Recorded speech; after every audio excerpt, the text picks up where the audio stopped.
فرزند زہرا یہ حالات برے ہیں۔ کاشانۂ بصیرت ایک ایسا مکمل یوٹیوب چینل جس پر محروم بصارت کے لیے بالخصوص اور تمام افراد کے لیے بالعموم سینکڑوں کی تعداد میں اسلامی کتب دستیاب ہیں۔ لہذا گزارش ہے کہ آپ اپنی ذمہ داری نبھاتے ہوئے کاشانۂ بصیرت کو سبسکرائب کرنے کے ساتھ ساتھ بیل آئیکن کو پریس کیجیے تاکہ آپ علم کے حصول کے ساتھ ساتھ مذہب اہل بیت کی اشاعت میں بھی اہم کردار ادا کرتے رہیں۔ کاشانۂ بصیرت، کاشانۂ بصیرت، کاشانۂ بصیرت۔ فرزند زہرا یہ حالات برے ہیں۔ اعوذ باللہ من الشیطان اللعین الرجیم، بسم اللہ الرحمن الرحیم۔ السلام علیکم۔ کاشانۂ بصیرت کے یوٹیوب چینل سے آپ سے مخاطب ہوں۔ جو کتاب ہم پڑھ رہے ہیں وہ ہے کلام امیر المومنین علیہ السلام شرح نہج البلاغہ، اور اس کی 6ٹھی جلد پڑھنے کا شرف حاصل ہو رہا ہے، اور ہم اس 6ٹھی جلد کو پڑھتے ہوئے خطبہ نمبر 176 تک پہنچ گئے ہیں، اور آج کی ریڈنگ میں ہم خطبہ نمبر 176 کے 7ویں حصے کو اور اس کے بعد خطبے کے اختتام تک پڑھیں گے انشاءاللہ۔ تو 7واں حصہ شروع کرتے ہیں، جو کہ ہے پیج نمبر 477 پر، اور اس طرح سے شروع ہو رہا ہے: بسم اللہ الرحمن الرحیم، ثم ایاکم و نہزی الاخلاق، اور ختم ہو رہا ہے للسانی من اعراضہم فلیفعل۔ ترجمہ: پھر یہ کہ تم اپنے اخلاق اور اطوار کو پلٹنے اور انہیں بدلنے سے پرہیز کرو، دو رخی اور تلون مزاجی سے بچے رہو، اور ایک زبان رکھو۔ انسان کو چاہیے کہ وہ اپنی زبان کو قابو میں رکھے، اس لیے کہ یہ اپنے مالک سے منہ زوری کرنے والی ہے۔ خدا کی قسم، میں نے کسی پرہیزگار کو نہیں دیکھا کہ تقویٰ اس کے لیے مفید ثابت ہوا ہو جب تک اس نے اپنی زبان کی حفاظت نہ کی ہو۔ بے شک مومن کی زبان اس کے دل کے پیچھے ہوتی ہے، اور منافق کا دل اس کی زبان کے پیچھے ہے، کیونکہ مومن جب کوئی بات کہنا چاہتا ہے تو پہلے اپنے دل میں سوچ لیتا ہے، پھر اگر وہ اچھی بات ہوتی ہے تو وہ اسے ظاہر کرتا ہے، اور اگر بری ہوتی ہے تو اسے پوشیدہ ہی رہنے دیتا ہے، اور منافق کی زبان پر جو آتا ہے کہہ گزرتا ہے۔ اسے یہ خبر نہیں ہوتی کہ کون سی بات اس کے لیے مفید ہے اور کون سی بات اس کے لیے مضر ہے۔ رسول کریم کا فرمان ہے کہ کسی بندے کا ایمان اس وقت تک مستحکم نہیں ہوتا جب تک اس کا دل مستحکم نہ ہو، اور دل اس وقت تک مستحکم نہیں ہوتا جب تک اس کی زبان مستحکم نہ ہو۔ لہٰذا تم میں سے جس کسی کے لیے ممکن ہو کہ وہ اللہ کے حضور میں اس طرح پہنچے کہ اس کا ہاتھ مسلمانوں کے خون اور ان کے مال سے پاک و صاف، اور اس کی زبان ان کی آبرو ریزی سے محفوظ رہے، تو اسے ایسا ہی کرنا چاہیے کہ نجات اسی میں ہے۔ شرح و تفسیر۔ یہاں پر ہیڈنگ ہے: زبان پر قابو مومن اور منافق کی اصل پہچان۔ خطبے کے اس حصے میں امام اصلاح اخلاق اور تہذیب نفس سے متعلق اہم مسائل بیان فرماتے ہیں۔ پہلے آپ ایک بہت اہم نقطے کی طرف جو اصلاح اخلاق کے لیے کلیدی حیثیت رکھتا ہے اشارہ کرتے ہوئے فرماتے ہیں۔ ترجمہ: پھر یہ کہ تم اپنے اخلاق و اطوار کو الٹنے پلٹنے اور انہیں بدلنے سے پرہیز کرو۔ اس نقطے کے پیش نظر کہ تضیع کا مادہ واحذہ سے ہے اور توڑنے کے معنی میں ہے، گویا امام اخلاقی فضائل کو ایک مضبوط عمارت یا ایک در شہوار قرار دیتے ہیں کہ جس سے منحرف ہونا اسے توڑنے اور دگرگوں کرنے کے مترادف ہے۔ اگر کوئی عمارت منہدم ہو جائے تو آفت اور مصیبت کا باعث ہوتی ہے، اور اگر کوئی قیمتی گوہر ٹوٹ جائے تو اس کی کوئی قیمت نہیں رہتی۔ صرف افراد نہیں بلکہ انسانی معاشرہ بھی جب اخلاقی فضائل سے عاری ہو جاتا ہے تو تنزلی اور تباہی کی طرف بڑھنے لگتا ہے۔ اب یہاں پر فارسی کا شعر ہے جس کا ترجمہ یہ ہے کہ زمانے میں قومیں اخلاق کی وجہ سے زندہ ہیں، جو قوم اخلاق سے عاری ہوتی ہے وہ ہلاک ہو جاتی ہے۔ پھر امام ایک اہم ترین اخلاقی مسئلے پر اپنی گفتگو مرکوز فرماتے ہیں کہ جس کے بغیر کوئی بھی تہذیب نفس کی راہ پر گامزن نہیں ہو سکتا، وہ نقطہ اصلاح زبان ہے۔ اس سلسلے میں آپ چند اہم دستور دیتے ہیں۔ پہلے فرماتے ہیں تم یک زبان رہو اور دوگلے پن سے بچے رہو۔ یہ تعبیر ذواللسانین، دو زبان والے لوگ کی تعبیر کے مقابلے میں ہے، جو منافق کی طرف اشارہ ہے، جو کسی کے سامنے کچھ بولتا ہے اور اس کے پیٹھ پیچھے کچھ اور بولتا ہے۔ جب یہ صاحب ایمان سے ملتے ہیں تو کہتے ہیں کہ ہم ایمان لے آئے، اور جب اپنے شیاطین کی خلوتوں میں جاتے ہیں تو کہتے ہیں ہم تمہارے ہی ساتھی ہیں، ہم تو صرف صاحبان ایمان کا مذاق اڑاتے ہیں۔ ظاہری بات ہے کہ جن معاشروں میں دوگلا پن کرنے والے نیز منافق اور سچائی سے عاری لوگوں کا نفوذ ہو گیا، وہاں اعتماد، محبت اور ہمدلی جو کہ معاشرتی زندگی کا سرمایہ ہیں برباد ہو جائیں گے، اور زندگی کا ماحول جہنم بن جائے گا، جہاں سبھی ایک دوسرے کو بد بینی سے دیکھتے ہیں اور ہر شخص دوسرے سے وحشت کرنے لگتا ہے۔ دوسرے دستور میں امام فرماتے ہیں انسان کو چاہیے کہ وہ اپنی زبان کو قابو میں رکھے، اس لیے کہ یہ اپنے مالک سے منظوری کرنے والی ہے۔ زبان کو سرکش سواری سے تشبیہ دینا ایک دلچسپ اور عجیب تشبیہ ہے، کیونکہ زبان وہ سادہ ترین عضو ہے جو انسان کے اختیار میں ہے اور وہ اسے بڑی آسانی سے کام میں لاتا ہے، لیکن کبھی خواہشات نفسانی اور شیطانی وسوسے اس قدر انسان پر غالب آ جاتے ہیں کہ زبان اس کے قابو سے باہر آ جاتی ہے، اور وہ اس سرکش سواری کی طرح جس کی لگام اس کے مالک کے ہاتھ سے چھوٹ گئی ہو اسے ہلاکت کی طرف لے جاتی ہے۔ اس خطرے سے محفوظ رہنے کا بہترین طریقہ یہی ہے کہ انسان کم بات کرے۔ چنانچہ زبان کو قابو رکھنے سے مقصود یہی ہے، نہ یہ کہ بالکل بات ہی نہ کرے، کیونکہ زبان تعلیم و تربیت، علوم و تجربات کی منتقلی اور ذکر الہی کا اہم ترین وسیلہ ہے۔ امام اس گفتگو میں اسی مطلب کی تاکید فرماتے ہیں۔ خدا کی قسم میں نے کسی پرہیزگار کو نہیں دیکھا کہ تقویٰ اس کے لیے مفید ثابت ہوا ہو جب تک کہ اس نے اپنی زبان کی حفاظت نہ کی ہو۔ امام کی یہ تاکید، جس میں آپ نے اللہ کی پاک ذات کے ساتھ قسم کھائی ہے، اس بات کی طرف اشارہ ہے کہ راہ حق کے راہیوں اور ارباب سیر و سلوک سب کا اس بات پر اتفاق ہے کہ اس راہ پر چلنے کے لیے سب سے پہلا قدم زبان کی اصلاح ہے۔ جب تک کوئی اس دشوار موڑ کو عبور نہیں کرے گا، وہ ہرگز تقویٰ اور پرہیزگاری اور قرب الہی کی حقیقت تک نہیں پہنچ سکے گا۔ پھر امام سلسلہ کلام جاری رکھتے ہوئے حفظ زبان کی اہمیت کو مزید اجاگر کرنے کے لیے مومن و منافق کے ایک اور فرق کو یوں بیان کرتے ہیں، جس کا ترجمہ یہ ہے کہ بے شک مومن کی زبان اس کے دل کے پیچھے ہوتی ہے اور منافق کا دل اس کی زبان کے پیچھے ہے، کیونکہ مومن جب کوئی بات کہنا چاہتا ہے تو پہلے اپنے دل میں سوچ لیتا ہے، پھر اگر وہ اچھی بات ہوتی ہے تو وہ اسے ظاہر کرتا ہے، اور اگر بری بات ہوتی ہے تو اسے پوشیدہ ہی رہنے دیتا ہے۔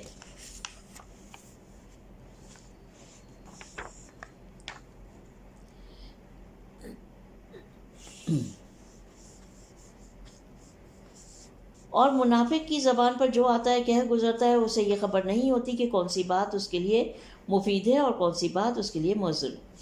اس میں کوئی شک نہیں کہ ہر ایک کی زبان اس کے منہ میں ہے، اور اس کا دل خواہ خاص عضو کے معنی میں جو اس کے سینے میں ہے یا عقل کے معنی میں اس کی زبان سے جدا اور الگ ہے۔ بظاہر مومن اور منافق میں کوئی فرق نظر نہیں آتا، لیکن امام کے کلام میں اس مطلب کے بیان کے لیے ایک لطیف کنایہ ہے، اور وہ یہ کہ مومن پہلے سوچتا ہے پھر بولتا ہے، لیکن منافق پہلے بولتا ہے اور بعد میں سوچتا ہے۔ چنانچہ امام نے اپنی گفتگو میں تشریح فرمائی ہے۔ قابل توجہ نکتہ یہ ہے کہ یہی مطلب امام کے کلمات قصار میں کسی اور صورت میں ذکر ہوا ہے۔ چنانچہ فرماتے ہیں عاقل کی زبان اس کے دل یعنی عقل کے پیچھے ہے، اور جاہل کا دل اس کی زبان کے پیچھے ہے۔ نیز ایک اور روایت میں آپ حضرت سے نقل ہوا ہے، احمق کا دل اس کے منہ میں ہے اور عاقل کی زبان اس کے دل میں ہے۔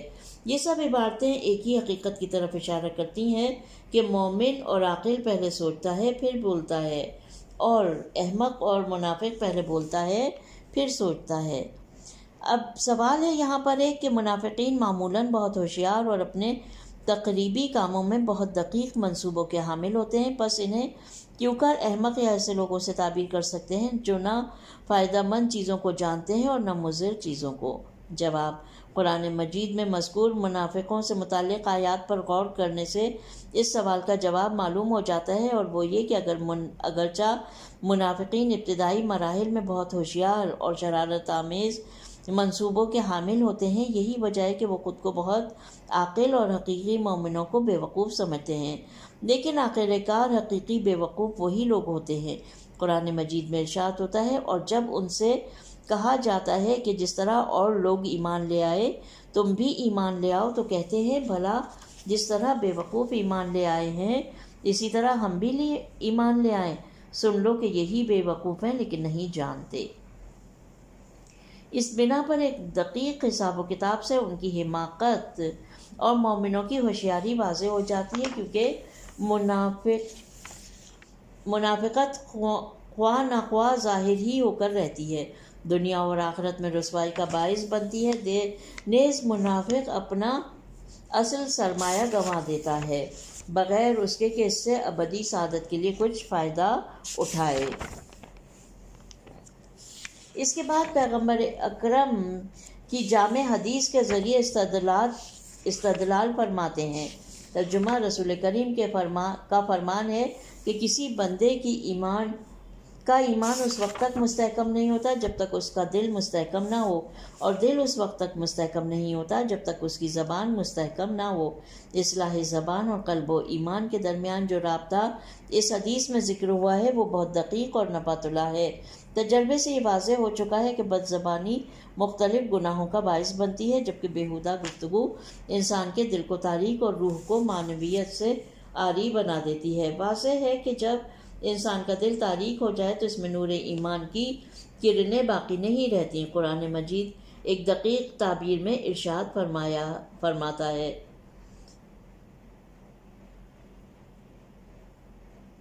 مومنوں، اس کا ترجمہ ہے سورہ احزاب کی آیت نمبر 70 اور 71، جن کا ترجمہ یہ ہے کہ مومنوں، خدا سے ڈرا کرو اور سیدھی بات کہا کرو، وہ تمہارے اعمال درست کر دے گا۔ اس بنا پر اصلاح قلب و زبان اور اصلاح ایمان کے باہمی رابطے کا لازم و ملزوم ہونا ایک واضح امر ہے۔ اگرچہ نہج البلاغہ کے بعض شارحین نے اس کی توجیہ میں زحمتیں اٹھائی ہیں، البتہ اس بات سے بھی انکار نہیں کیا جا سکتا کہ اس مطلب کا برعکس بھی صادق ہے، یعنی قوت ایمان دل کی نورانیت کا باعث بنتی ہے اور دل کی نورانیت اصلاح زبان کا باعث ہوتی ہے۔ بالفاظ دیگر یہ تین امور ایک دوسرے کے لیے متقابل تاثیر کے حامل ہیں، لیکن جو معنی پیغمبر اکرم کی حدیث میں آیا ہے وہ واضح تر ہے۔ جو کچھ متذکرہ بالا جملوں میں آیا ہے وہ اصلاح زبان سے متعلق تھا، جو خود سازی اور قرب الہی کی راہ میں اہم ترین قدم ہے۔ پھر امام اس عبارت کے آخر میں تین اہم موضوعات کی طرف اشارہ کرتے ہوئے فرماتے ہیں۔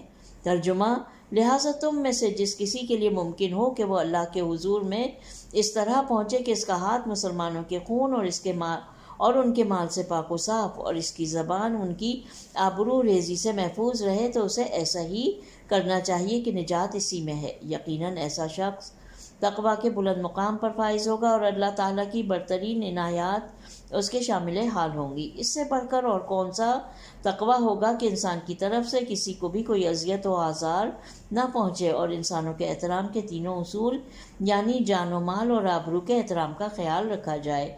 یہ موضوع اس قدر اہم ہے کہ اس کی رعایت کو مسلمان ہونے کی علامت جانتے ہیں اور اس کے ترک کو اسلام سے دوری کی دلیل سمجھتے ہیں۔ رسول خدا کی ایک معروف حدیث میں ارشاد ہوتا ہے: مسلمان وہ ہے جس کے ہاتھ اور زبان سے دیگر مسلمان محفوظ رہیں۔ ایک حدیث میں حضرت امام جعفر صادق اللہم صلی اللہ محمد وآل محمد اس مطلب کو اسلام اور مسلمین کے دائرے سے بالاتر قرار دیتے ہیں۔ مسلمان وہ ہے جس کے ہاتھ اور زبان سے لوگ محفوظ رہیں، اور مومن وہ ہے جسے لوگ اپنے مال و جان پر امین قرار دیں۔ نکات کے ذیل میں یہاں پر پہلا نقطہ ہے جو ہیڈنگ ہے کہ زبان بدن کا عجیب ترین عضو لکھتے ہیں گوشت کا یہ چھوٹا سا ٹکڑا جسے ہم زبان کہتے ہیں، جو کہ ظاہری اور باطنی دونوں اعتبار سے بہت اہم کردار کی حامل ہے، اگرچہ ہم لوگوں کی بات کرنے پر ذرا غور کریں تو دیکھتے ہیں کہ زبان منہ کے اندر ایک عجیب سرعت کے ساتھ حرکت کرتی ہے اور بڑی پھرتی سے حروف کے تلفظ کو ادا کرتی ہے، نیز حیرت انگیز رفتار میں جملے بناتی ہے اور کبھی نہیں تھکتی۔ اسی طرح کھانا کھاتے وقت نہایت پھرتی اور دقت کے ساتھ لقمے کو دانتوں کے نیچے قرار دے کر خود پیچھے ہٹ جاتی ہے تاکہ غذا دانتوں کی چکی میں پس جائے۔ اگر ہفتے، مہینے یا سال کے دوران وہ اس دقیق کام میں کوئی غلطی کرے تو دانتوں کے نیچے آ کر وہ ایسی زخمی ہو جاتی ہے کہ اس سے خون بہنے لگتا ہے، تب ہم کہتے ہیں کہ اپنی زبان چبا ڈالی۔ زبان کا دوسرا اہم کام چبائے ہوئے کھانے کو سمیٹ کر حلق میں اتارنا ہے۔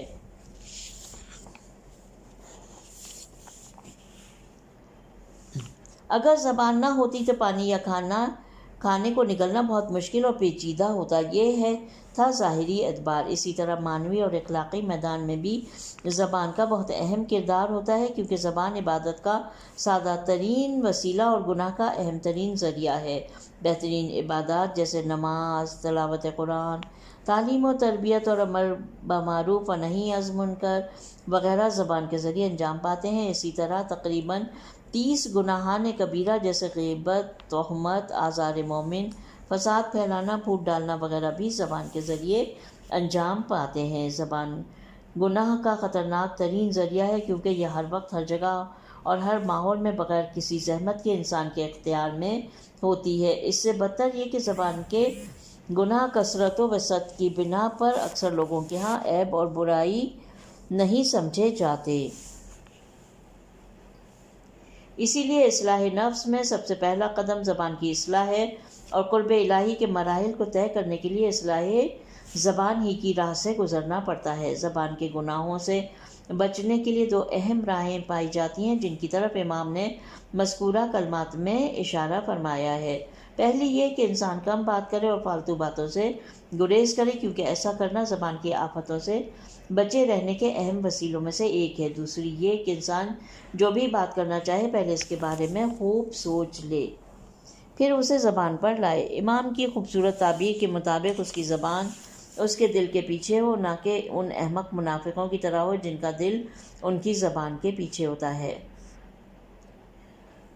اگر ہم اس خطبے میں مذکور امام کے ان 2 اہم دستورات پر عمل کریں تو یقیناً ہم زبان کی آفتوں سے محفوظ رہیں گے۔ اس سلسلے میں بہت سی گفتگو ہے، لیکن ہم اختصار سے کام لیتے ہوئے پیغمبر اکرم کی اس جامع حدیث کے ساتھ اس بحث کو اختتام تک پہنچائیں گے۔ کتاب اصول کافی میں مذکور ہے کہ حضرت امام جعفر صادق نے رسول اللہ سے اللہم صلی اللہ محمد وآل محمد یوں نقل فرمایا ہے۔ ترجمہ: جوارح میں سے کسی کو بھی نہ دے گا، وہ عرض کرے گی خداوند تعالیٰ قیامت کے دن گناہ گار کی زبان کو ایسا عذاب دے گا کہ اس جیسا عذاب اعضاء الجوارح میں سے کسی کو بھی نہ دے گا۔ وہ عرض کرے گی، اے میرے رب، تو نے مجھے ایسا عذاب دیا جو اعضاء میں سے کسی کو بھی نہ دیا۔ تو اس سے کہا جائے گا، تیرے منہ سے ایک ایسی بات نکل گئی جو مشرق و مغرب تک پہنچ گئے، اور اس کے سبب بے گناہوں کا خون بہایا گیا، لوگوں کے اموال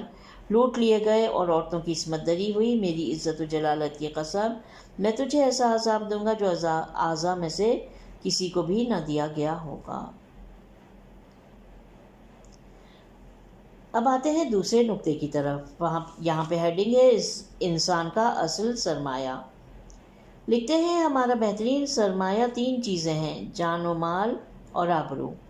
پھر بعض جہات کی بنا پر ان میں سے آبرو کی زیادہ اہمیت ہے، جس کے لیے انسان اپنی جان بھی قربان کر دیتا ہے۔ اس کے بعد جان کا درجہ ہے اور پھر انسان کی دولت۔ اسلام ان تینوں کے لیے غیر معمولی اہمیت کا قائل ہوا ہے۔ چنانچہ مذکورہ خطبے میں نقل ہوا کہ قیامت کے دن اہل نجات وہی ہیں جن کا ہاتھ لوگوں کے خون اور مال سے پاک ہو اور ان کی زبان لوگوں کی آبرو ریزی سے محفوظ ہو۔ اسلام لوگوں کے اموال کو ان کی جان کی طرح محترم سمجھتا ہے اور ایک انسان کی جان کو سبھی انسانوں کی جان کے برابر محترم جانتا ہے، اور غیبت کے ذریعے کی جانے والی کسی مومن کی آبرو ریزی کو مردہ بھائی کا گوشت کھانے کے موافق سمجھتا ہے۔ رسول خدا کی ایک حدیث میں آیا ہے کہ آپ نے حجۃ الوداع کے موقع پر منا میں، جہاں مسلمان مختلف مقامات سے آ کر جمع ہوتے ہیں، مناسک حج کے اختتام پر ایک اہم خطبہ ارشاد فرمایا، جس میں آپ نے لوگوں سے مخاطب ہو کر فرمایا، سال کے دنوں میں سے کون سا دن سب سے زیادہ اہم ہے؟ لوگوں نے عرض کیا، آج کا دن۔ فرمایا، مہینوں میں سے کون سا مہینہ بہتر ہے؟ عرض کیا، یہی مہینہ۔ فرمایا، دنیا کی کون سی جگہ سب سے افضل ہے؟ کہا، یہی سرزمین یعنی مکہ۔ فرمایا، یقیناً تمہارا خون اور مال تمہارے لیے ایسا ہی محترم ہے جیسے یہ دن، یہ مہینہ اور یہ سرزمین محترم ہے، اور یہ حرمت قیامت تک کے لیے ہے۔ اس دن خدا تمہارے اعمال کے بارے میں تم سے باز پرس کرے گا۔ اس کے بعد آپ نے فرمایا، کیا میں نے وہ چیز بتا دی جو مجھے کہہ دینا چاہیے تھی؟ عرض کیا، ہاں۔ فرمایا، اے اللہ، تو گواہ رہنا۔ یہاں پر خطبہ نمبر 176 کا 7واں حصہ ختم ہو جاتا ہے، اور ہم بڑھ رہے ہیں 8ویں حصے کی جانب، جو کہ اس طرح سے شروع ہو رہا ہے، وَاعْلَمُوا عِبَادَ اللَّهِ إِنَّ الْمُؤْمِنِ، اور ختم ہو رہا ہے، سبحانہ برہان سنتٍ ولا ضیاء حجتہ۔ ترجمہ ہے، خدا کے بندو، یاد رکھو کہ مومن اس سال بھی اسی چیز کو حلال سمجھتا ہے جسے گزشتہ سال حلال سمجھتا تھا، اور اس سال بھی اسی چیز کو حرام کہتا ہے جسے گزشتہ سال حرام جانتا تھا۔ یاد رکھو کہ لوگوں کی پیدا کی ہوئی بدعتیں ان چیزوں کو جو خدا کی طرف سے حرام ہے حلال نہیں کر سکتی، بلکہ حلال وہ ہے جسے اللہ نے حلال کیا، اور حرام وہ ہے جسے اللہ نے حرام کیا۔ تم تمام چیزوں کو تجربہ و آزمائش سے پرکھ چکے ہو، اور پہلے لوگوں سے تمہیں پند و نصیحت بھی کی جا چکی ہے، اور حق و باطل کی مثالیں بھی تمہارے سامنے پیش کی جا چکی ہیں، اور واضح حقیقتوں کی طرف تمہیں دعوت دی جا چکی ہے۔ اب اس آواز کے سننے سے قاصر وہی ہو سکتا ہے جو واقعی بہرا ہو، اور اس کے دیکھنے سے معذور وہی سمجھا جا سکتا ہے جو اندھا ہو، اور جسے اللہ کی آزمائشوں اور تجربوں سے فائدہ نہ پہنچے۔ وہ کسی پند و نصیحت سے فائدہ نہیں اٹھا سکتا، اسے زیاں کاریاں ہی درپیش ہوں گی، یہاں تک کہ وہ بری باتوں کو اچھا اور اچھی باتوں کو برا سمجھے گا، کیونکہ لوگ دو قسم کے ہوتے ہیں، ایک شریعت کے پیروکار اور دوسرے بدعت ساز، کہ جن کے پاس نہ سنت پیغمبر کی کوئی سند ہوتی ہے اور نہ دلیل و برہان کی روشنی۔ شرح اور تفصیل۔ ہیڈنگ ہے، بدعتوں کے خطرات۔ امام خطبے کے اس حصے میں ایک اور اہم دینی اور معاشرتی آفت کو بیان فرماتے ہیں، اور اس کے ذریعے گزشتہ آفات سے متعلق بحث کو مکمل فرماتے ہیں، اور وہ دینی اور معاشرتی آفت بدعت اور خواہشات نفسانی کے مطابق دینی احکامات میں رد و بدل کرنا ہے۔ آپ فرماتے ہیں، خدا کے بندو، یاد رکھو کہ مومن اس سال بھی اسی چیز کو حلال سمجھتا ہے جسے گزشتہ سال حلال سمجھتا تھا، اور اس سال بھی اسی چیز کو حرام کہتا ہے جسے گزشتہ سال حرام کہہ چکا ہے۔ یہ اس جانب اشارہ ہے کہ حقیقی مومن احکام الہی کو اپنے لیے کھلونا نہیں بناتا، اور اپنی ناقص فکر کے مطابق اس میں رد و بدل نہیں کرتا، کیونکہ اگر احکام الہی میں بدعت کا سلسلہ شروع ہو جائے تو بدعت ساز اور نفس پرست لوگ ان تمام احکام کو بدل دیں گے جو ان کے ناجائز مفادات کے خلاف ہوں، اور مختصر مدت کے بعد دین کے اصول و فروع میں کوئی چیز باقی نہ بچے گی۔ یہ جملے ان بدعتوں کی طرف اشارہ ہے جو رسول خدا کے بعد دین خدا میں شروع ہو گئیں۔ لوگوں نے نص کتاب و سنت کی عدم دستیابی کی صورت میں نہ صرف قیاس پر عمل کیا، بلکہ وہ قرآن یا رسول خدا کی صریح نص کے خلاف اٹھ کھڑے ہوئے۔ خلیفہ ثالث نے تقسیم بیت المال سے متعلق پیغمبر اکرم کے طریقہ کار کو بھی یکسر بدل دیا، کہ جس کے مطابق مساوات کو محتاجی اور ضرورت کی حد تک ملحوظ رکھا جاتا تھا۔ انہوں نے اعیان و اشراف بلکہ اپنے قوم و قبیلے اور رشتہ داروں کو سب پر مقدم کیا، اور ہر چیز کو ان کے اختیار میں رکھ دیا۔ خلیفہ ثانی نے باشگاف الفاظ میں کہہ دیا کہ میں ان دو چیزوں کو جو زمانہ پیغمبر اکرم میں حلال تھی حرام قرار دیتا ہوں، جو کوئی میری مخالفت کرے گا اسے سزا دی جائے گی۔ متعۃ النساء یعنی انقطاعی شادی، اور متعۃ الحج حج تمتع اس کے علاوہ خلفاء کے دور میں بہت سی دیگر بھی بدعتیں رائج ہوئیں جو بعض کتابوں میں جمع آور ہوئی ہیں اور جن کی تعداد کافی ہے۔ امام اپنی غیر معمولی بصیرت کے ذریعے دیکھ رہے تھے کہ اگر اس کام کا سدباب نہ کیا جائے تو تمام احکام الہی خطرے میں پڑ جائیں گے اور اسلام کا یہ نورانی چہرہ مسخ ہو کر رہ جائے گا۔ اسی لیے آپ نے بدعت سے پرہیز کو ایمان کی علامت قرار دیا۔ اس کے بعد آپ اپنے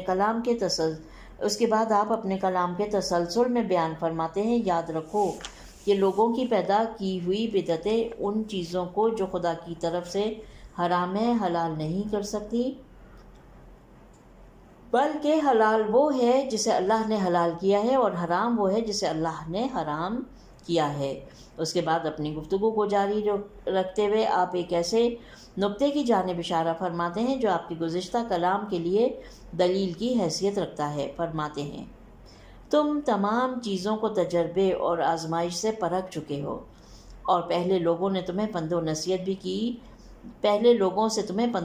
بھی کی جا چکی ہے اور حق و باطل کی مثالیں بھی تمہارے سامنے پیش کی جا چکی ہیں اور واضح حقیقتوں کی طرف تمہیں دعوت دی جا چکی ہے، یعنی تم اپنی زندگی میں ہی اس بات کا مشاہدہ کر چکے ہو کہ گزشتہ بدعتوں نے مسلمانوں کے لیے کیا کیا آفتیں اور مصیبتیں کھڑی کر دی ہیں۔ خلیفہ ثالث کے دور کی بدعتوں کے سبب ایسے ہنگامے کھڑے ہوئے کہ ان کا خون بہایا گیا اور مسلمانوں میں ایسا شگاف پڑا جس کے آثار اب بھی باقی ہیں۔ خلیفہ ثانی کے دور کی بدعتوں میں سے موالیوں یعنی غیر عربوں اور عربوں کے درمیان امتیاز ہے، جس کی وجہ سے مسلمانوں میں بہت بڑی دراڑ پیدا ہوئی، یہاں تک خود خلیفہ کا خون بھی اسی سلسلے میں بہایا گیا۔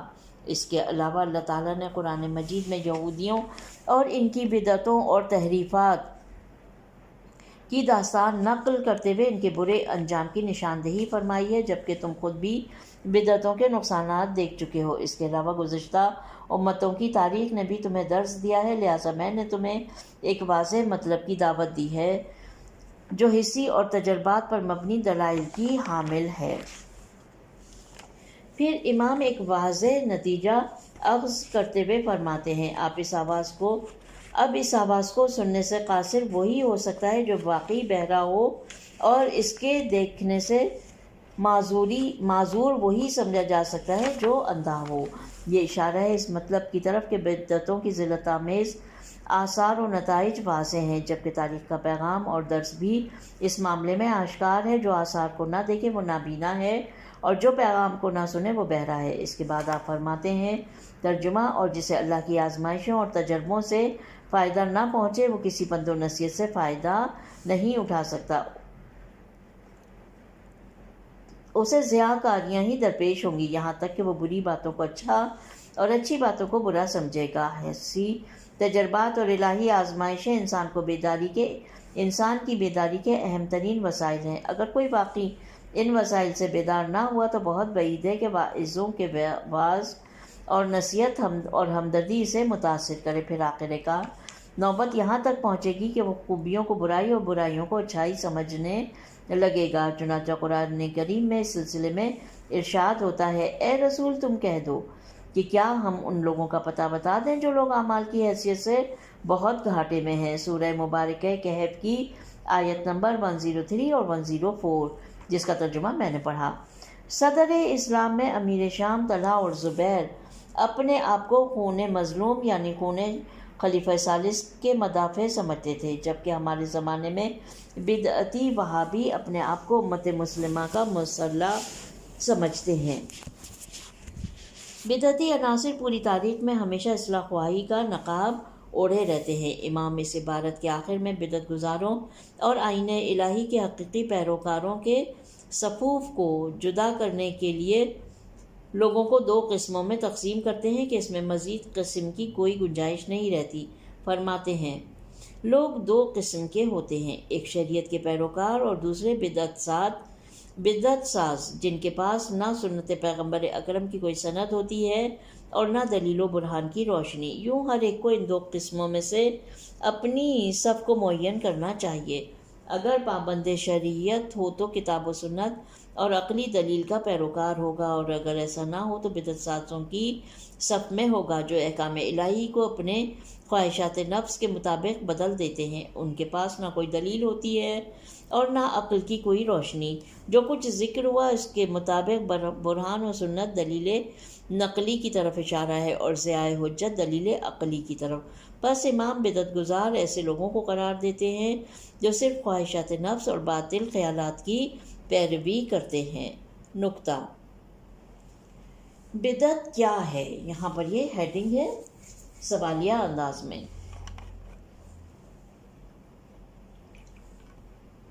امام نے اس حصے میں اپنی پوری توجہ بدعتوں سے مقابلے پر مرکوز فرمائی ہے۔ لغت میں بدعت کے معنی کسی نئے کام کو بغیر کسی سابقہ نمونے کے ایجاد کرنا ہے جو کبھی اچھا ہو سکتا ہے اور کبھی برا۔ جب قرآن خداوند تعالیٰ کے وصف میں آتا ہے فرماتا ہے بسم اللہ الرحمن الرحیم بدیع السماوات والارض، وہی آسمانوں اور زمین کو بغیر کسی سابقہ نقشے یا نمونے کے وجود میں لانے والا ہے۔ سورہ مبارکہ بقرہ کی آیت نمبر 117۔ اور جب قرآن مجید پیغمبر اکرم سے فرماتا ہے قُلْ مَا كُنْتُ بِدْعًا مِنَ الرُّسُلِ، کہو کہ میں کوئی پہلا پیغمبر نہیں جو لوگوں کے لیے مبعوث ہوا ہوں، تو بھی اسی مفہوم کا ارادہ کیا جاتا ہے۔ اس بنا پر فقط اس لفظ کے وسیع مفہوم میں ہر نئی ایجاد مضمر ہے، خواہ وہ ممدوح ہو یا مذموم۔ لیکن روایات اور کلمات فقہ میں یہ لفظ ایک خاص مفہوم رکھتا ہے اور وہ احکام الہی کو متغیر کرنا اور انہیں نفسانی خواہشات اور ذاتی مفادات کے مطابق تبدیل کرنا ہے۔ اسی لیے اسلامی روایات میں بدعت کی بہت مذمت کی گئی ہے۔ رسول خدا کی ایک حدیث میں ارشاد ہوتا ہے اہل بدعت بدترین خلق اور اخلاق والے ہیں۔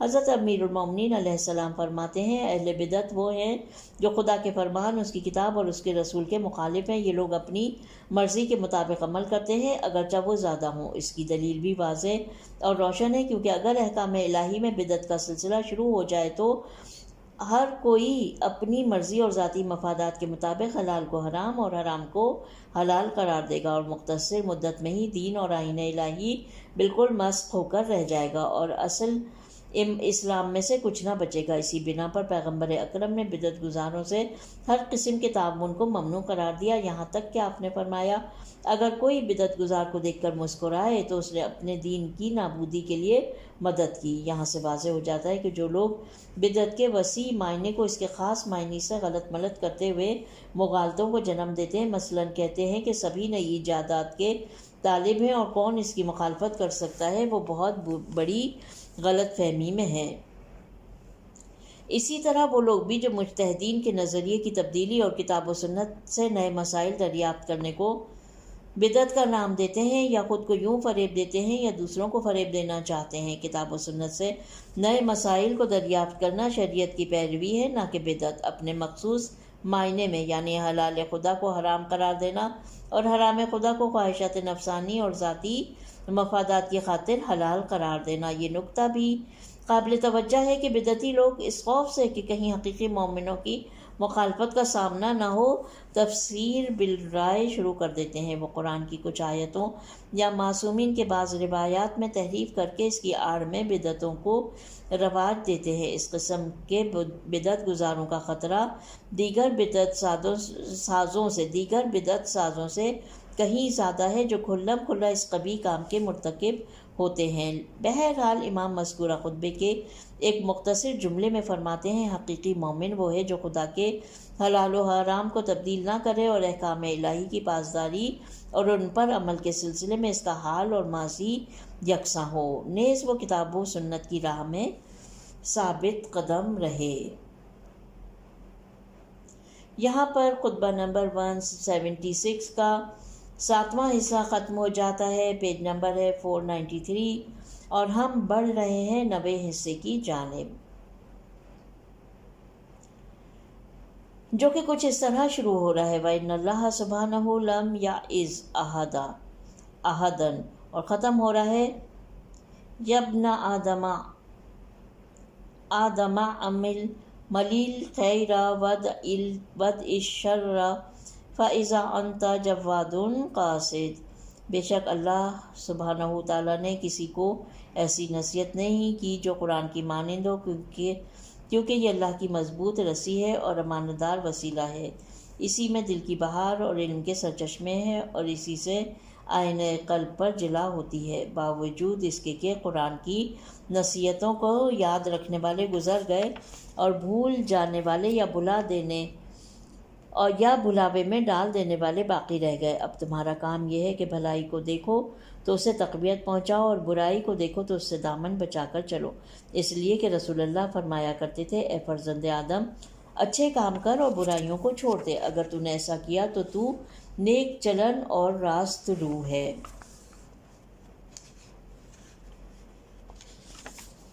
شرح و تفسیر۔ قرآن میں دلوں کی بہار اور علوم کے چشمے ہیں، یہ ہیڈنگ ہے۔ لکھتے ہیں امام اس خطبے میں ایک مرتبہ پھر قرآن کی عظمت اور اہمیت کو بیان فرماتے ہیں تاکہ اس طریقے سے گزشتہ عبارات میں مذکور مطالب کو محکم اور مکمل کریں۔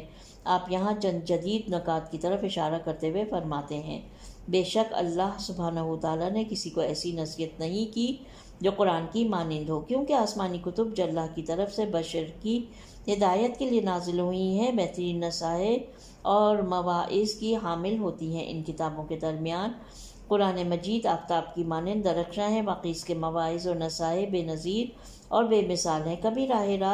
کبھی براہ راست بندوں سے مخاطب ہوتا ہے اور ایسے سوالات کے ذریعے انہیں نصیحت دیتا ہے جن کے جواب انسان کے ضمیر کی گہرائیوں سے خود بخود اٹھتے ہیں۔ کہیں ان کی ہدایت کے لیے اگلی امتوں کی عبرت بھری تاریخ سناتا ہے، جبکہ کہیں خوبصورت اور زندہ مثالوں کے ذریعے عقلی حقائق کو لباس پہنا دیتا ہے، اور نہایت فصیح عبارت اور بلیغ ترین تعبیرات کے ذریعے بیان کرتا ہے۔ یہی وجہ ہے کہ قرآنی نصائح جیسے کہیں بھی نصائح نہیں پائے جاتے۔ پھر آپ اس مطلب کے لیے چند دلیلیں بیان کرتے ہوئے فرماتے ہیں، کیونکہ یہ اللہ کی مضبوط رسی ہے اور امانت دار وسیلہ ہے، اسی میں دل کی بہار اور علم کے سرچشمے ہیں، اور اسی سے آئینہ قلب پر جلا ہوتی ہے۔ امام ان 5 جملوں میں قرآن سے متعلق کئی اہم نکات بیان فرماتے ہیں۔ پہلے اسے اللہ کی مضبوط رسی سے تعبیر کرتے ہیں جو گویا آسمان سے زمین کی طرف تانی گئی ہے تاکہ اللہ کے بندے اسے تھام کر خود کو اوج پر پہنچائیں اور اللہ کے مقام قرب سے نزدیک ہو جائیں۔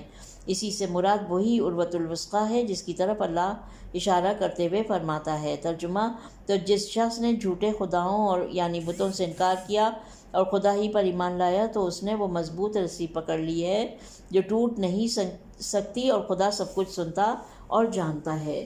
دوسرے جملے میں اسے سبب امین سے تعبیر کرتے ہیں، یعنی یہ خالق و مخلوق کے درمیان ایک ایسا وسیلہ ہے جس میں کبھی کوئی غلطی یا خیانت راہ نہیں پا سکتی۔ تیسرے جملے میں اسے دلوں کی بہار قرار دیتے ہیں، جس طرح موسم بہار میں درختوں کے مردہ جسم میں جان آ جاتی ہے اور ان کی ٹہنیوں پر کونپلیں پھوٹنے کے بعد خوبصورت پھول کھلتے ہیں، چمن میں پرندے اپنی خوبصورت آواز میں نغمہ زندگی گانے لگتے ہیں، اسی طرح جو شخص قرآن کے ساتھ رہے گا اس میں بھی نئی جان آ جاتی ہے اور اس کی روح کے شاخساروں پر اخلاق و ایمان کی کلیاں پھوٹتی ہیں۔ قرآنی نغمے اس کے دل کو راحت بخشتے ہیں اور وہ اللہ کے عشق و محبت سے سرشار ہو جاتا ہے۔ چوتھے جملے میں اس نقطے کی طرف اشارہ کرتے ہیں کہ علوم کا سرچشمہ قرآن میں ہے، نہ صرف ان علوم کا جو معرفت خدا پر منتہی ہوتے ہیں اور تقوی و فضیلت کو انسان کے اندر پروان چڑھاتے ہیں، بلکہ قرآن ان تمام علوم کا بھی منبع ہے جو خلقت انسان، زمین و آسمان، نباتات اور ہر قسم کے موجودات کی پیدائش سے متعلق بحث کرتے ہیں، اور ان میں ہر موضوع سے متعلق جامع اشارے پائے جاتے ہیں۔ 5ویں جملے میں اس حقیقت کی طرف اشارہ فرماتے ہیں کہ قرآن کی تلاوت اور اس پر غور کرنا اس زنگ کو مٹانے کے لیے ایک بہترین ذریعہ ہے جو غفلت اور کوتاہی کے سبب انسان کے دل پر چڑھ جاتا ہے اور اس کی روشنی اور نورانیت کو زائل کرتا ہے۔ آپ کا یہ جملہ کہ قرآن اس ہدف کو پانے کا واحد وسیلہ ہے، اس بات کی طرف اشارہ ہے کہ دیگر وسائل بھی در حقیقت قرآن ہی سے مدد لیتے ہیں اور ان سب کا خمیر اور منبع قرآن ہی میں ہے۔ اس کے بعد آپ قرآن کی نسبت مسلمانوں کی موجودہ صورتحال سے متعلق ناراضگی ظاہر کرتے ہوئے فرماتے ہیں، باوجود اس کے کہ قرآن کی نصیحتوں کو یاد رکھنے والے گزر گئے اور بھول جانے والے یا بھلاوے میں ڈال دینے والے باقی رہ گئے ہیں۔ یہ جملہ ایک ممکنہ سوال کا جواب ہے کہ اگر قرآن کے تعمیری آثار جن کی طرف اشارہ ہو چکا معاشرے میں چندہ مؤثر ثابت نہیں ہوئے ہیں تو یہ قرآن کے غیر مؤثر ہونے کی وجہ سے نہیں بلکہ اس فیض الہی کے منبع کی نسبت غفلت برتنے والوں کی غفلت یا منافقوں کے تغافل کی وجہ سے ہے۔ یہ عبارت اس کلام سے مشابہ ہے جو آپ نے خطبہ نمبر 182 میں ارشاد فرمایا تھا، جب آپ کے باوفا اور آگاہ دوست شہید ہوئے تو آپ نے بہت گریہ کیا اور فرمایا، ہائے میرے وہ بھائی جو قرآن کی تلاوت کرتے اور اسے استحکام بخشتے تھے اور واجبات الہی پر غور کرتے تھے اور ان پر عمل پیرا ہوتے تھے۔ انہوں نے الہی سنتوں کو زندہ رکھا اور بدعتوں کو نابود کیا۔ یہاں امام لوگوں کو 3 گروہوں میں تقسیم کرتے ہیں۔ پہلے گروہ کے لوگ وہ ہیں جو بیدار اور ہمیشہ آیات الہی سے بہرہ مند ہوتے ہیں۔ دوسرے گروہ کے لوگ وہ ہیں جو مادیات اور خواہشات نفسانی میں غرق ہوتے ہیں اور قرآن کو طاق نسیان پر کی زینت بناتے ہیں۔ تیسرا گروہ ان لوگوں کا ہے جو جان بوجھ کر بھولنے کا بہانہ کرتے ہیں اور قرآنی پیغامات سے چشم پوشی کرتے ہوئے بڑی آسانی سے گزر جاتے ہیں، حالانکہ وہ ان پیغامات کو سن رہے ہوتے ہیں۔ اگر ہم کسی زمانے میں اسلامی معاشرے کو بیمار پائیں تو ایسا نہ طبیب کی کوتاہی کے نتیجے میں ہے اور نہ اس کے نسخے کے بے اثر ہونے کی بنا پر، بلکہ اس کا اصل سبب اس شفا بخش الہی نسخے پر عمل نہ کرنا ہے۔ امام اس گفتگو کے ضمن میں ایک ایسے شخص کے جواب میں جو کہتا ہے کہ اگر ایک گروہ راہ حق کو بھلا بیٹھا ہے یا انہوں نے بھولنے کا بہانہ کیا ہے تو کیا ایسا اس بنا پر ہے کہ راہ حق واضح نہیں ہے اور وہ باطل کے ساتھ ایسا غلط ملت ہوا ہے کہ اسے پہچاننا کوئی آسان کام نہیں۔ فرماتے ہیں، اب تمہارا کام یہ ہے کہ بھلائی کو دیکھو تو اسے تقویت پہنچاؤ اور برائی کو دیکھو تو اسے دامن بچا کر چلو، اس لیے کہ رسول اللہ فرمایا کرتے تھے، اے فرزند آدم اچھے کام کر اور برائیوں کو چھوڑ دے۔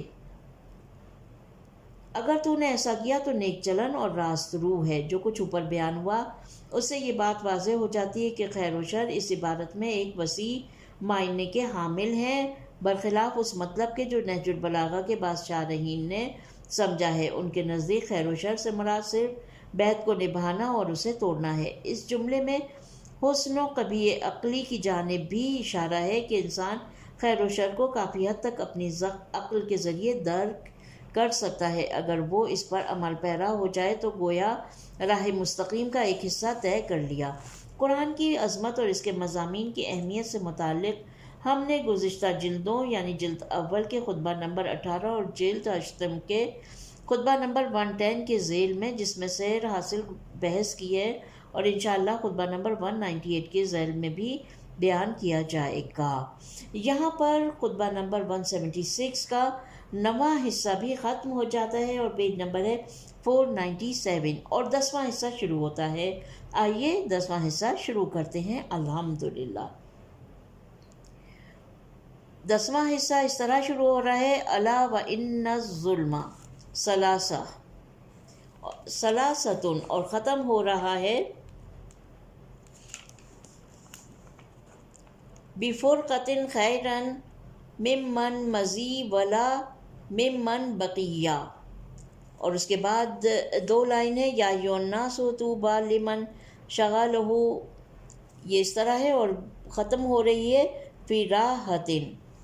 ترجمہ دیکھو، ظلم 3 طرح کا ہوتا ہے، ایک ظلم وہ جو بخشا نہیں جائے گا، دوسرا ظلم وہ جس کا مواخذہ چھوڑا نہیں جائے گا، اور تیسرا وہ جو بخش دیا جائے گا اور اس کی باز پرس نہیں ہوگی۔ وہ ظلم جو بخشا نہیں جائے گا وہ اللہ کے ساتھ کسی کو شریک ٹھہرانا ہے، جیسے اللہ کا ارشاد ہے کہ خدا اس کو نہیں بخشتا کہ اس کے ساتھ شرک کیا جائے۔ وہ ظلم جو بخش دیا جائے گا وہ ہے جو بندہ چھوٹے چھوٹے گناہوں کا مرتکب ہو کر اپنے نفس پر کرتا ہے، اور وہ ظلم جسے نظر انداز نہیں کیا جا سکتا وہ بندوں کا ایک دوسرے پر ظلم اور زیادتی کرنا ہے، جس کا آخرت میں سخت بدلہ لیا جائے گا۔ وہ کوئی چھریوں سے کچوکے دینا اور کوڑوں سے مارنا نہیں، بلکہ ایسا سخت عذاب ہے جس کے مقابلے میں یہ چیزیں بہت ہی کم ہیں۔ دین خدا میں رنگ بدلنے سے بچو، کیونکہ تمہارا حق پر ایکا کر لینا اگرچہ تمہیں ناگوار گزرے، باطل راستوں پر جا کر بٹ جانے سے جو تمہارا محبوب مشغلہ ہے بہتر ہے۔ بے شک اللہ سبحانہ نے اگلوں اور پچھلوں میں سے کسی کو متفرق اور منتشر ہونے سے کوئی بھلائی نہیں دی۔ اے لوگو، لائق مبارکباد وہ شخص ہے جسے اس کے عیوب دوسروں کی عیب جوئی سے باز رکھے، اور قابل مبارکباد وہ شخص ہے جو اپنے گھر کے گوشے میں بیٹھ جائے اور جو کھانا میسر آئے کھا لے، اور اپنے اللہ کی عبادت میں محو رہے اور اپنے گناہوں پر آنسو بہائے کہ اس طرح وہ بس اپنی ذات کی فکر میں رہے اور دوسرے لوگ اس سے آرام میں رہیں۔ شرح و تفسیر ہیڈنگ ہے بھلا ہو ان کا جو اپنی اصلاح میں مشغول رہتے ہیں۔ خطبے کے اس آخری حصے میں امام 3 اہم موضوعات کی طرف اشارہ فرماتے ہیں۔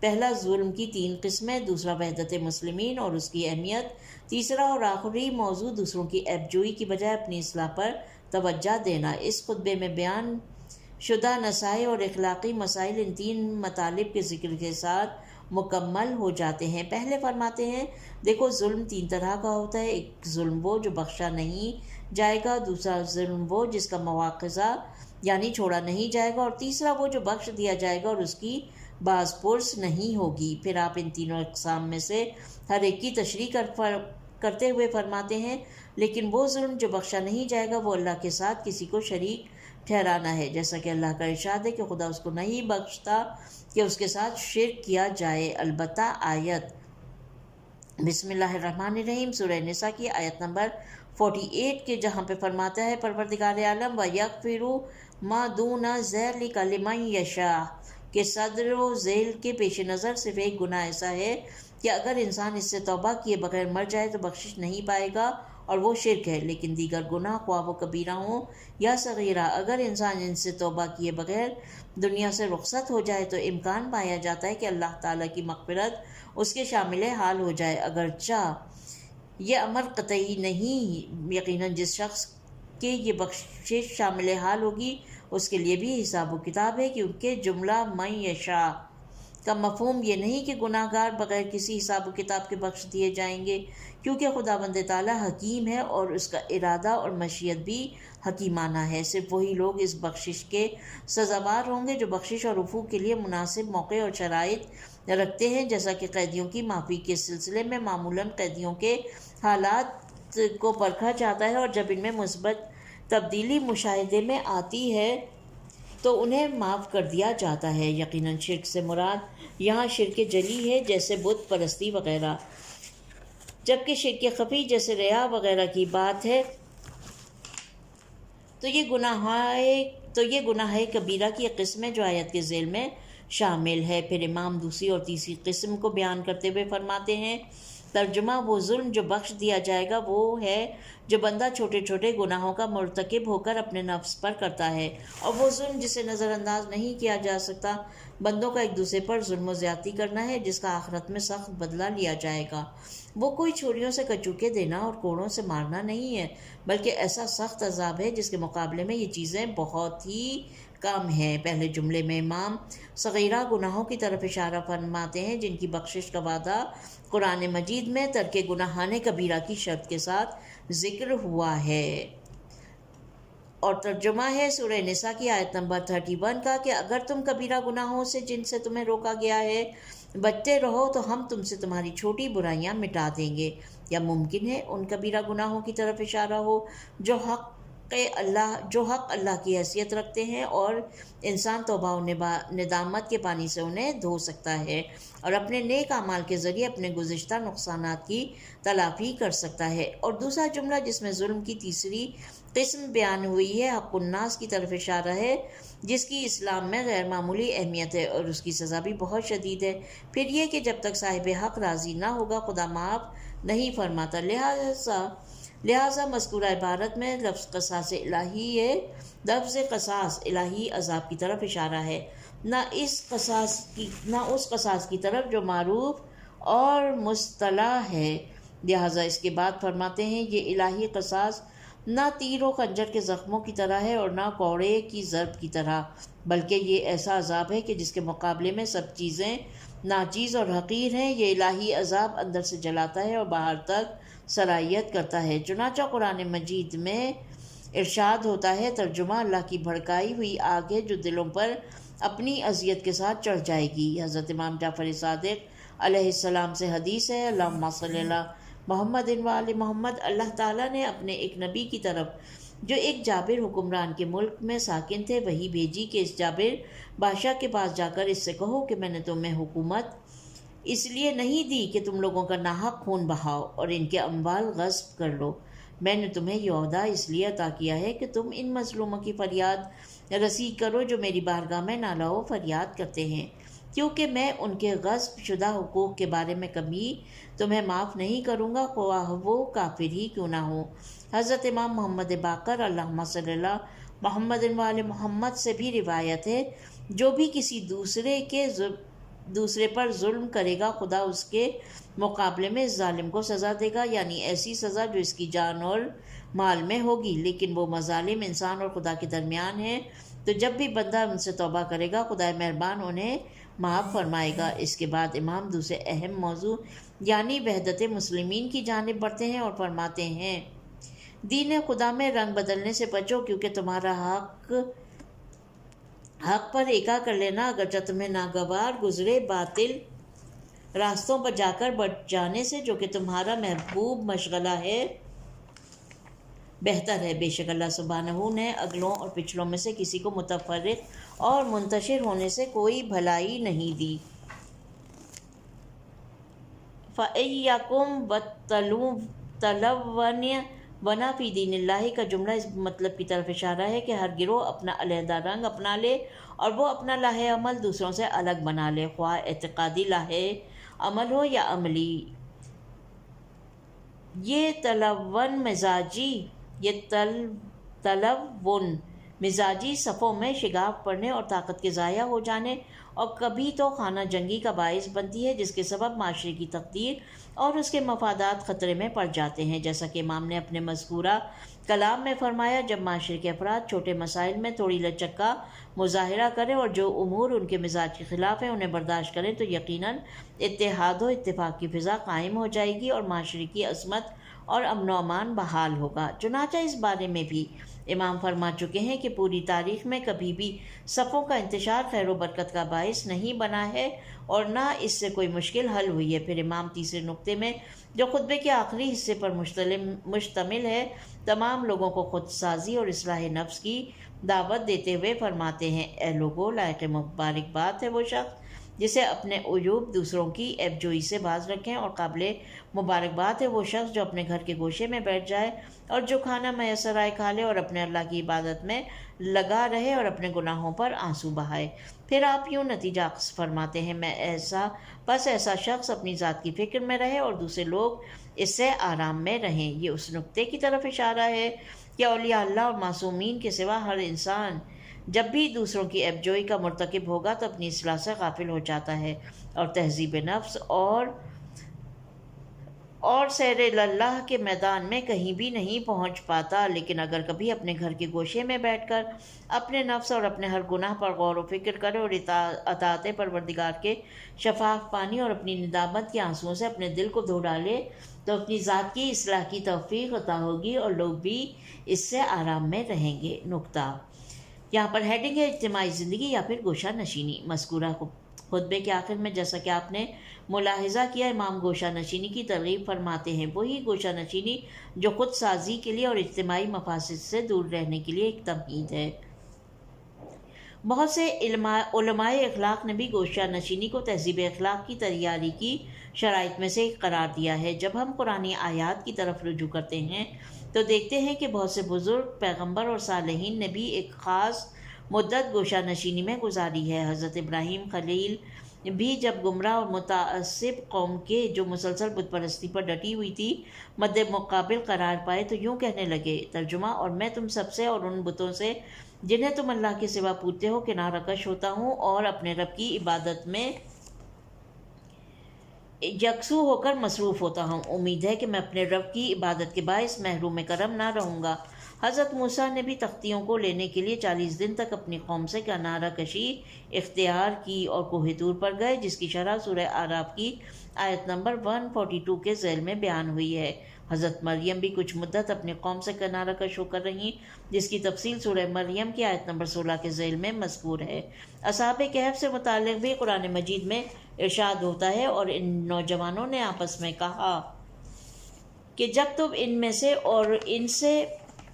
ان سے اور ان جھوٹے معبودوں سے جنہیں یہ اللہ کے سوا پوچھتے ہیں کنارہ کش ہو گئے ہو تو تم اس غار میں پناہ لے لو، تمہارا رب تمہارے لیے اپنی رحمت کشادہ فرما دے گا اور تمہارے لیے تمہارے کام میں سہولت مہیا فرما دے گا۔ نیز پیغمبر اکرم کے حالات میں بھی ہم پڑھ چکے ہیں کہ بعثت سے قبل آپ کئی روز بلکہ مہینوں غار حرا میں جاتے رہے، جہاں آپ تنہا عبادت میں مشغول ہوتے تھے۔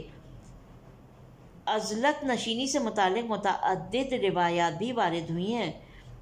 نیز پیغمبر اکرم سے یہ حدیث بھی نقل ہوئی ہے کہ گوشہ نشینی عبادت ہے۔ امیر المومنین علیہ السلام کی ایک حدیث میں بھی نقل ہوا ہے کہ کنارہ کشی ہوشیاروں کی بہترین اطوار میں ہے۔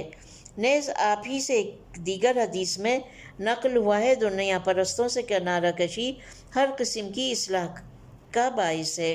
دوسری طرف بعض روایات لوگوں کو اجتماعی اور معاشرتی زندگی اپنانے کی ترغیب دلاتی ہیں۔ چنانچہ پیغمبر اکرم کی اس حدیث میں ارشاد ہوتا ہے، لوگوں ہمیشہ اجتماع کے ساتھ رہو اور بکھرنے سے بچے رہو۔ یہی مضمون امیر المومنین سے کچھ اور انداز میں نقل ہوا ہے۔ فرماتے ہیں ہمیشہ لوگوں کی اکثریت کے ساتھ رہو کیونکہ اللہ کی مدد جماعت کے ساتھ ہے، اور تفرقہ اور تنہائی سے بچے رہو کیونکہ تنہا انسان شیطان کے حملوں کا شکار ہوتا ہے، جس طرح ریوڑ سے الگ چلنے والا جانور بھیڑیے کا شکار بنتا ہے۔ ان دونوں سلسلوں میں بہت سی احادیث پائی جاتی ہیں، اور کبھی تو یہ تصور ہونے لگتا ہے کہ ان میں تعارض و تضاد پایا جاتا ہے، حالانکہ ان روایات کے درمیان اجتماع کی کیفیت خود ان میں بیان ہوئی ہے۔ آیات و روایات سے بخوبی استفادہ ہوتا ہے کہ گوشہ نشینی اور عزلت گزینی معاشرے کے خاص حالات میں مطلوب ہے۔ در حقیقت گوشہ نشینی کی یہ تاکید اسلام کے معاشرتی زندگی سے متعلق کلی حکم کے مقابلے میں ایک استثناء کی صورت میں ہوئی ہے۔ من جملہ گوشہ نشینی کے موارد میں سے یہ ہیں: نمبر 1، دنیا پرستوں سے دوری اختیار کرنے کی خاطر، چنانچہ گزشتہ حدیث میں اس نقطے کی طرف اشارہ ہوا۔ نمبر 2، فاسد اور منحرف معاشرے سے دوری اختیار کرنے کی خاطر، چنانچہ اصحاب کہف اور حضرت ابراہیم کی داستان میں ذکر ہوا۔ نیز جیسا کہ امام جعفر صادق اللہم صلی اللہ محمد و آل محمد کی حدیث میں بھی مذکور ہے کہ جب آپ سے پوچھا گیا کہ آپ کیوں گوشہ نشین ہوئے ہیں تو فرمایا زمانہ فاسد ہوا اور دوست بدل گئے، لہٰذا میں نے تنہائی کو تسکین دل کا باعث سمجھا۔ نمبر 3، کبھی یہ دوری اور گوشہ نشینی خود سازی اور مراقبہ کے لیے اختیار کی جاتی ہے، چنانچہ پیغمبر اکرم کی قبل از وقت بعثت کے حالات میں نقل ہوا کہ آپ مسلسل کئی روز غار حرا میں مشغول عبادت ہوتے تھے۔ اگر انسان دن رات کا کچھ حصہ اس لیے تنہائی میں گزارے کہ خوب غور و فکر کرتے ہوئے اپنے اور معاشرے کے بارے میں منصوبہ بندی کرے تو یقیناً مفید اور سود مند ہوگا۔ نمبر 4، فسادی افراد سے جن پر معاشرے کا ایک حصہ مشتمل ہوتا ہے دوری اختیار کرنے کے بابت روایات میں تاکید ہوئی ہے۔ امیر المومنین علیہ السلام فرماتے ہیں، وگرنہ کوئی ایسے معاشرے امیر المومنین علیہ السلام فرماتے ہیں جو برے لوگوں سے دوری اختیار کرے گا وہ ان کے شر سے محفوظ رہے گا، وگرنہ کوئی ایسے معاشرے سے انکار نہیں کر سکتا جس پر تمام اسلامی دستورات حاکم ہو۔ معاشرے سے بالکل دور رہنا اس معاشرے کے افراد کے تجربات، علوم اور قوت سے دور رہنے کا باعث بنتا ہے۔ انسان ان قطروں کی مانند ہے جو جب جمع ہوتے ہیں تو دریا بن جاتا ہے، یا ان باریک دھاگوں کی طرح ہے کہ جب انہیں بٹا جائے تو ایک مضبوط رسی بن جاتی ہے۔ اس کے علاوہ تجربے سے ثابت ہوا ہے کہ گوشہ نشینی خود بینی اور دوسروں سے متعلق بدگمانی کا بھی باعث بنتی ہے، جبکہ بعض اوقات غلط اور باطل دعووں کا بھی سبب بنتی ہے۔ یہاں پر خطبہ نمبر 176 ختم ہو جاتا ہے۔ ایک طویل ترین یہ ہمارا مطالعہ تھا اور طویل ترین خطبہ تھا، جس کو ہم نے 2 حصوں میں کمپلیٹ کیا ہے، کیونکہ میں نے یہ چاہا تھا کہ بہت تسلسل کے ساتھ اس کو پڑھا جائے۔ بہت معذرت ہے ایک طویل ریکارڈنگ کے لیے، کیا آپ لوگوں کی سماعتوں سے ایک بہت طویل ریکارڈنگ گزرے گی، مگر یہ ہے کہ اس کی خوبصورتی اور اس کا مزہ اسی میں تھا کہ تسلسل نہ ٹوٹنے پائے۔ پروردگار عالم سے دعا ہے کہ وہ ہماری اس کوشش اور کاوش کو اپنی بارگاہ میں قبول فرمائے۔ ربنا تقبل منا انک انت السمیع العلیم۔ اپنا بہت خیال رکھیے۔